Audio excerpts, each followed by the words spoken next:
The reality is, when it comes to things like friendship breakups, often a accusation is in fact a confession.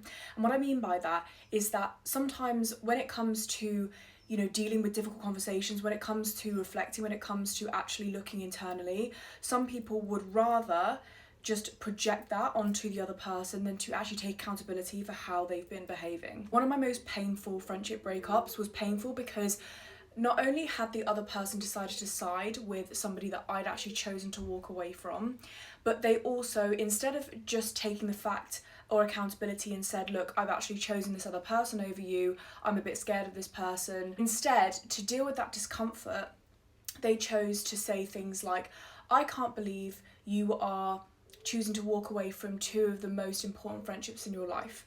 First of all, she decided to end the friendship with me because I decided to end the friendship with somebody else. So as you can see from that situation, it's actually, the accusation is in fact a confession. Another example was, they said to me, oh, your behaviour is really confusing. Well, when I first initiated the conversation where I wanted to talk about how I felt, it was met with a lot of compassion, a lot of, understanding. Oh, we get where you're coming from, Hattie, thank you so much for telling us.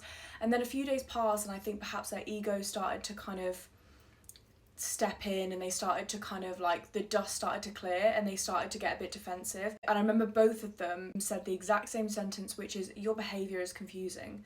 Well, actually, they initially reacted well to something I had raised. I then responded proportionately to that, which was to be like, oh my God, I'm really glad that you understand. And then they, I feel, projected how they actually felt onto me. And instead of being like, oh, actually, we were a bit confusing because now we're turning on you. It's much easier for immature people to accuse you of something that they have literally done. Okay, so sometimes an accusation is a confession. And if you want to take it one step further than that, I feel like projections, and when it's like an accusation but in fact an actual confession, I always feel like, ooh, you've revealed to me your biggest insecurity. You've revealed to me exactly what your motive was. You've revealed to me what your intentions were. You've revealed to me actually how you feel. You've kind of baited yourself out as, this was my actions, not this person's, but I'm going to project it because that's more comfortable than taking accountability.